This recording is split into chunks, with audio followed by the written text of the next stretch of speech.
Hello, everyone. Welcome to Reflecting on Truth. I'm Jim Higgins. Today, I want to talk about one of the greatest opportunities that is being presented to the Christian church in quite a few generations. I hope you'll stay with me as I talk about this and some things that I think we can do that will literally change the world for Jesus Christ.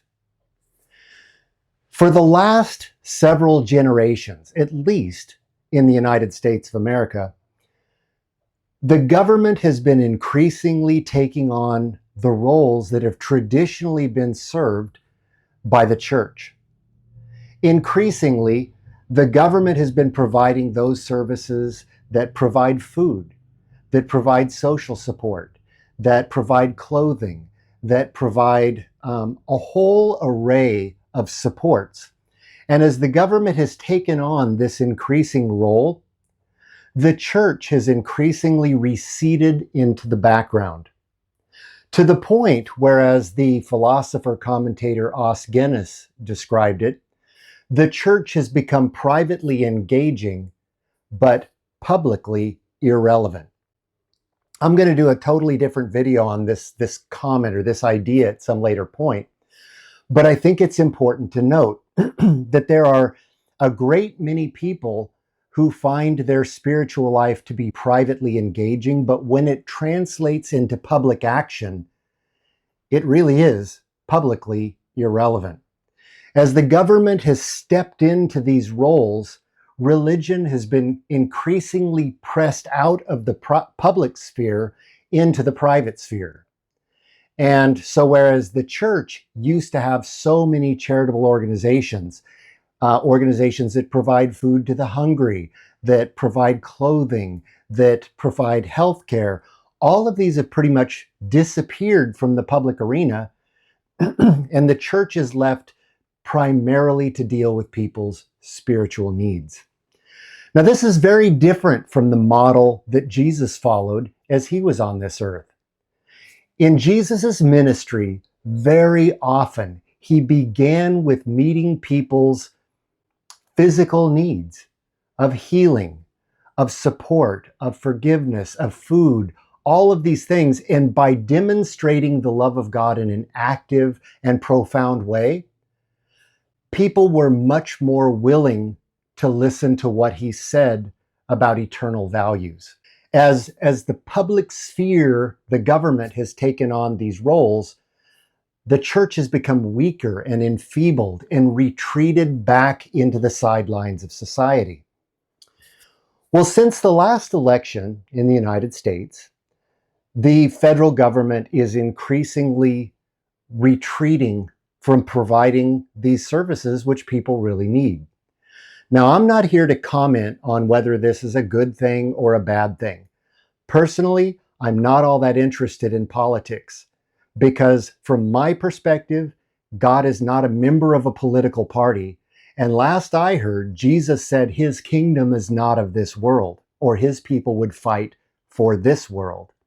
Instead, I am interested in the eternal world, which the Bible tells us is fast approaching. And this world will wear out and wax old like a garment until one day it ceases to exist.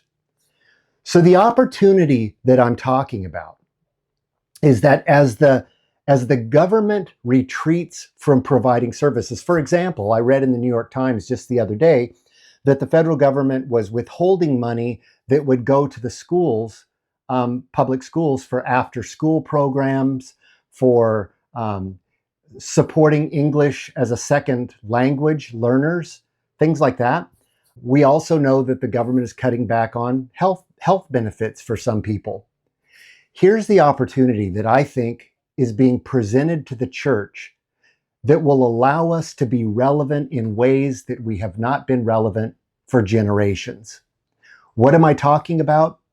I'm talking about Christians stepping into the void to live lives of active love. In other words, putting our money and our time and our actions where our mouths have so often been. We've talked about God being love, and we've talked about his love for us and how we as Christians should love others. But my question is, where is the practical impact of that in our culture today? What are we doing as Christians to live out an example of Christ's love to the world? How are people who don't know God going to come to the recognition that God truly is love if his people don't reflect that love to them in practical ways, just like Jesus did? So here's the opportunity.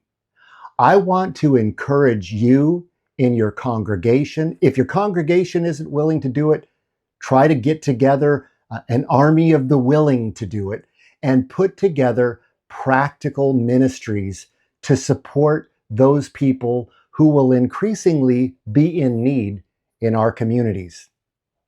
As the SNAP program, the Supplemental Nutritional Aid Program, is what I think it's called, is that gets cut from the federal government and states receive less funding, there's going to be shortfalls.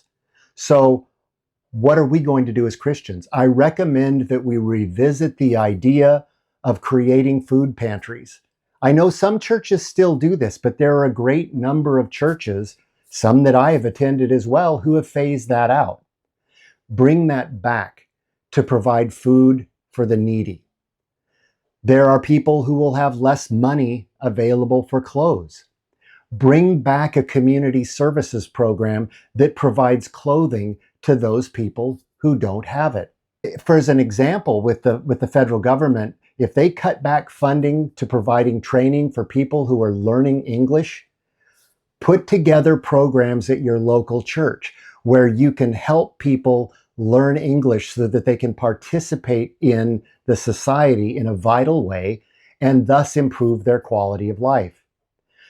There's this whole array of ministries that can be encouraged and developed so that we can step into the gap that's being left by the government.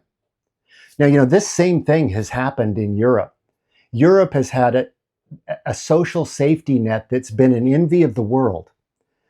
Healthcare is free, all of these things are free, but the reality of it is, while those things have been traditionally very effective in Europe, they come at a significant price tag of high taxes.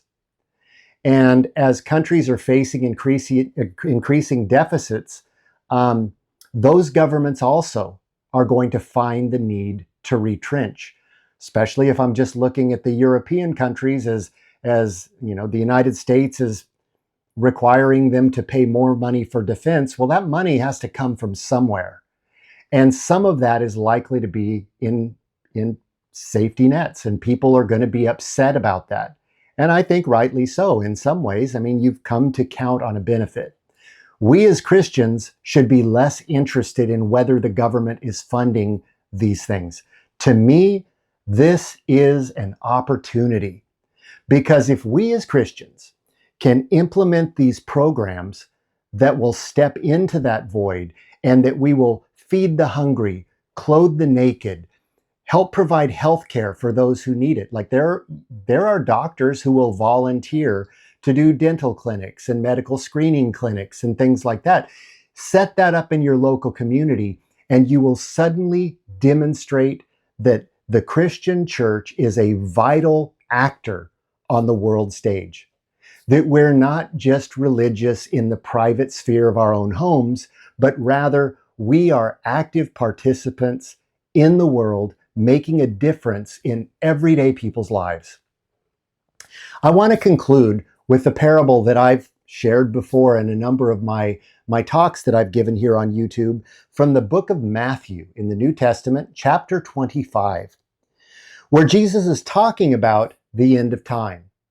And he's comparing two groups of religious people. And he compares them to sheep and to goats. So I want to spend a little time just reading this to you, and I want to talk about how this fits in with this opportunity that I've just described. So in Matthew chapter 25, verse 31, Jesus says, "When the Son of Man comes," in other words, we're talking about the end of the world here.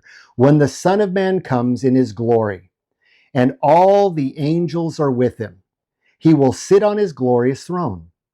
and all the nations will be gathered before him, and he will separate people one from another as a shepherd separates sheep from goats.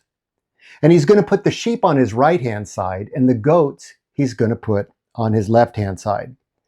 Now, I want you to pay attention to what I'm about to read.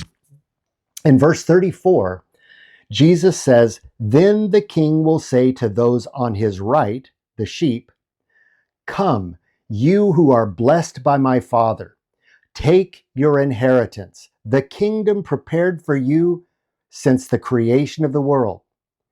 Listen to this.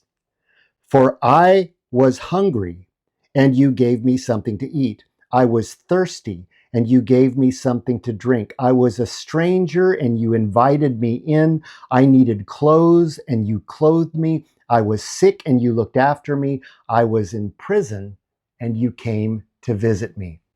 Notice the practical, tangible things that Jesus is saying describe those followers who will inherit the kingdom of God prepared from the foundation of the world. Now, it's interesting the reactions of these people whom Jesus is designating as sheep. He says, "The righteous will then answer him, 'Lord, when did we see you hungry and feed you, or thirsty and give you something to drink? When did we see you a stranger and invite you in, or needing clothes and clothe you? When did we see you sick or in prison and go to visit you?' And the king will reply, 'Truly I tell you, whatever you did to one of the least of these brothers and sisters of mine, you did to me.'" So do you see the opportunity that I'm describing? For so long now, people have looked to the government to provide all of these basic services, all of these basic needs. And I'm afraid that we as Christians have maybe relied too heavily on the idea that I pay my taxes, I'm supporting these ministries. Jesus is talking about something very personal. It's a personal interaction between his followers and those who are in need.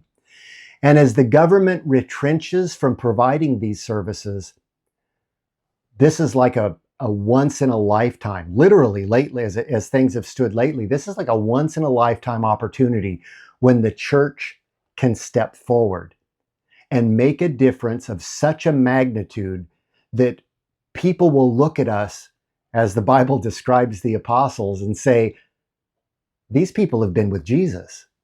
And they'll look at us and say, "If this is what following Jesus is like, I want to be a part of it," because they see the relevance.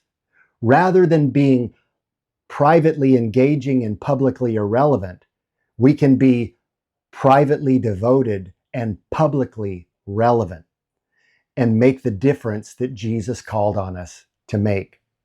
Now, just briefly, you'll notice as that parable continues, he then talks about the goats. And I won't read this, but if you want to read it, you can go ahead and find it. Verse 41, that those on his left, he'll say, "Depart from me, for I never knew you." And he's going to point out to them that the reason that he never knew them is because they failed to take personal action to meet these needs.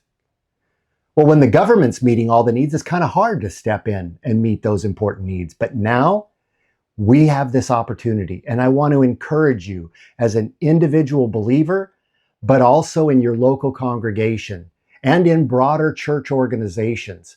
This is our opportunity to shine. Let's step in and show what the love of Jesus is all about. Let's shine a light on our community that cannot be ignored. It's up to us to do it prayerfully, devotedly, humbly, to follow the command of our Lord to love others as he has loved us. So this is Reflecting on Truth, and I am Jim Higgins. I appreciate your time. If you find this content compelling or useful, I'd encourage you to subscribe or share this content with someone else. If you also click the like button, it tells me that what I have done, what I'm doing is useful and is meeting someone's needs. Also, if you have any ideas about how the church can step up at this time to be relevant and compelling, winning people to the love of Christ, would you please comment below? I would love to hear that, and there may be others who would like to see it as well. Thank you for your time. Have a lovely day.